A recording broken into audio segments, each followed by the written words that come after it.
When the company writes you up, that's their side of the story. They have intend to suspend, intend to terminate. They are intending to terminate you. Take this seriously.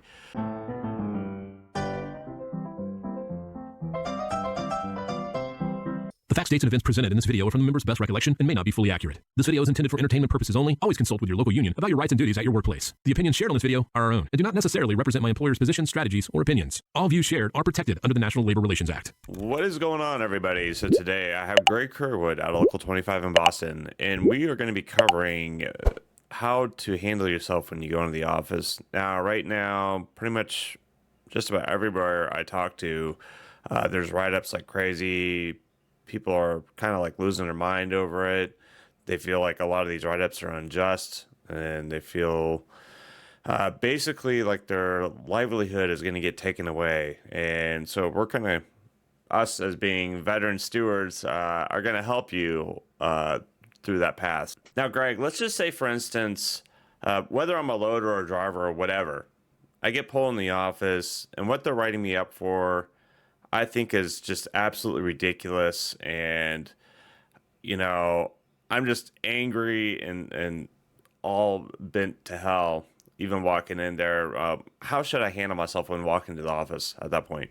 Well, the first thing you want to do is find your steward and have your steward find out exactly what the meeting is about. Then you want to caucus with your steward outside, vent some of that frustration, let your steward calm you down. Hopefully they'll explain to you that this is something the company's doing across the board. It's clear harassment, not to get upset over it, and certainly not to go into the office angry. Nothing positive is going to come out of you screaming and yelling in the office, right? The company's going to do what they're going to do. They're going to discipline you the way they're going to discipline you. If it's unjust, it's unjust, and the grievance process will fight that and make that clear. But the last thing you want to do is go in there and make it worse. And that's what you would do if you go in angry, you start screaming and yelling, you get all upset, you say things you shouldn't say. You're just going to give them the ammunition they're looking for to get some actual discipline that they can hold you to. Now, let's say that the thing they're writing me up for, I can prove without reasonable doubt what they're doing is wrong, and I start throwing the stuff their way, but they're not biting. They're like, no, the discipline's being upheld. We don't really have anything to hear. Then it amps it up a level. I feel like I'm just getting wronged. I mean, I know you as a steward has been through that before. I mean, what do you have to say about all that stuff? Well, like I said, that when you go in that office, the company's already made up their mind. Now, according to Just Cause, they were supposed to do a complete and thorough investigation before they brought you in. So they should have already gathered that evidence and talked to you and talked to others or gotten witnesses or whatever. And they never do that. Which means that the discipline isn't going to hold up, when it goes further down the line.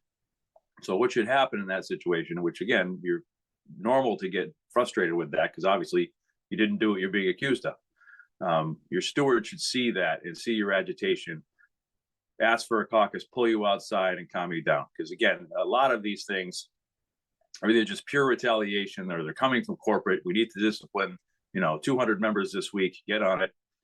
Or they're just fishing for something or trying to get you to do something worse in the office, say something you shouldn't say, retaliate, use language you shouldn't use. So then they actually have something they can discipline you on. So try to keep your cool. Obviously, it's frustrating. No one likes to be accused of something they didn't do, but it's part of the game that they play. It's management by intimidation and harassment, not by positivity. And so you just have to sort of keep your cool and have a little confidence in yourself, that you're doing the right thing. You did the right thing. You're not guilty of whatever they're accusing you of, and let the process play out and it'll be taken care of. So, Greg, let's say I have two situations that are completely irrelevant from one another. Let's say, for instance, the first time I was pulled in the office, I got a warning letter for not using 3 points of contact coming off a package car. And then let's say the second time is because the company claims I didn't scan one of the boxes in my trucks. Is this something I should be worried about, going from a warning letter to intent to suspend? I mean, the next level is intent to term. Well, in that case, that's what we call stacking discipline. The company is using two completely different things and trying to lump them under the same umbrella, and that violates just cause. Progressive discipline has to be for the same offense. They can't just call everything methods and procedures and proceed. So that's only going to make your side of the case stronger. So it's not, you have to sort of step back from this. And again, I know it's hard because you feel your livelihood's on the line, or you're being attacked personally, or your integrity is being questioned. But the reality is, this is coming from corporate. They're being told they have to discipline X number of people every day. They're being told to discipline every infraction they can find. They're being told to ramp people up to notice of suspension and intent to term, as much as possible for leverage purposes.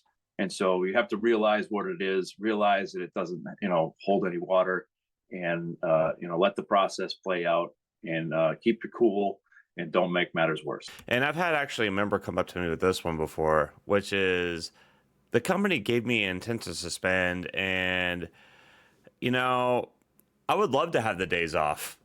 Can I just accept the suspension? Definitely not. You want to make sure that everything gets grieved. Without that grievance, you're accepting what the company says, and you're adding the discipline into your file. And now it doesn't matter whether they're following procedure or not, because you've accepted it. So you want to make sure your grievances are in. You want to make sure they're in a timely fashion. In my opinion, and yours is probably the same, if you get it, you should be putting that grievance in immediately, or certainly that day. But you don't want to leave anything hanging, because again, if you don't grieve the discipline, you're accepting it as is. And in that case, it's going to get stacked up against you, whether it's right or it's wrong.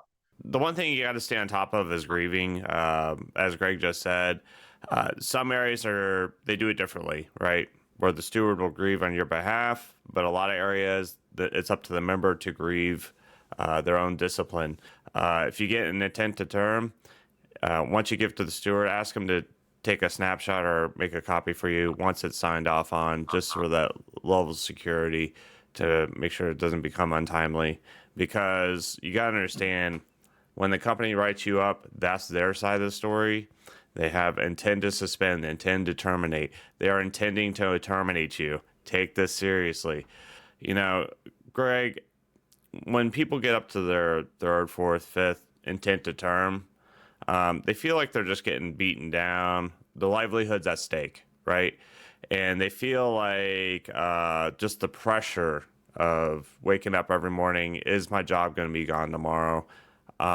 You've been there. You've been in those shoes before. Is there any tips you can hand out to anybody out there watching right now? I would say the biggest thing is to understand who you are and what you do. If you're doing the job right out there, and you're doing it right, this is all a bunch of baloney, keep your cool and be confident in your actions, and let the process play out. I have been there, you've been there. I know, it gets to the point of absurdity. The other side of it is, they're also making your case for an Article 37 harassment grievance, right? If you're being disciplined every single day for this ticky-tack stuff, that especially if other people aren't being disciplined for the same thing, you have a legitimate argument for over supervision and harassment, and you should file that Article 37 and get that in there. So when all of it does play out, you could turn around and say, that's great, but what about all this that I just went through? The other side of it is, I wouldn't, I don't want to tell people just to ignore discipline, because the other side is, if you are doing things wrong, you need to fix them, right? So if you didn't use 3 points of contact and you didn't, does that justify the discipline? Maybe, maybe not, but you better start using 3 points of contact, right? Don't just ignore what the discipline is for because you think it's stupid, if in fact you are violating the methods or violating the rules. Clean it up. Don't give them the ammunition by blowing it off and saying, they can't do anything with that, I don't care, because they can. If you don't follow the methods and you don't use 3 points of contact, and they catch you 3 or 4 or 5 times in a row, you are going to be facing a much better case for intent to term. And so you don't want to make it easy for them. If they tell you that you're doing something wrong and you're actually doing it wrong, clean it up, follow the methods. But if you're not, and you're not, have some confidence in yourself, let the process play out, and don't go nuts stressing over every little thing.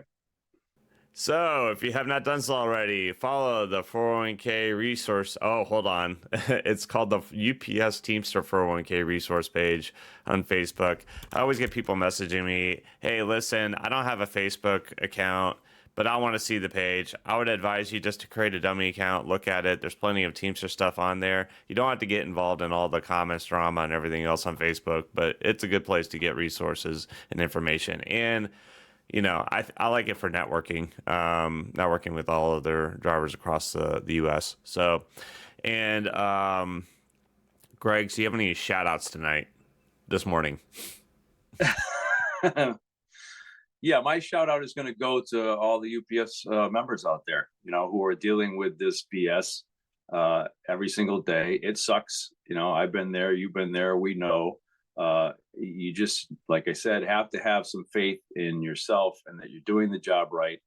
Make sure you dot the I's and cross the T's and let the process play out. And 99% of the time, the company's cases are going to fall apart. So take care of yourself, take care of each other. If you see a young member who doesn't know any better and you see them blowing it off and repeating the same behavior, pull them aside and say, hey, this is not the way to do things around here. This can get very serious very fast. If they tell you to do something that's, safe, do it. But otherwise, you've been doing this a long time and you know what you're doing. Have some confidence in yourself and your own abilities and don't let this garbage fade you. Absolutely. And I guess the other thing I'll tell right now is this buy now, pay later stuff. Yeah, you may see some of this. I found this in my hub the other day, and I'm going to advise people not to do it. We'll keep it at that. So, anyways, Greg, love you. Appreciate you coming on the show at freaking 7 o'clock in the morning. Guys, like I said before in the last one, things have been chaotic, crazy, and busy. So I get to these when I can. And that's all I got. Love you guys. Catch you soon.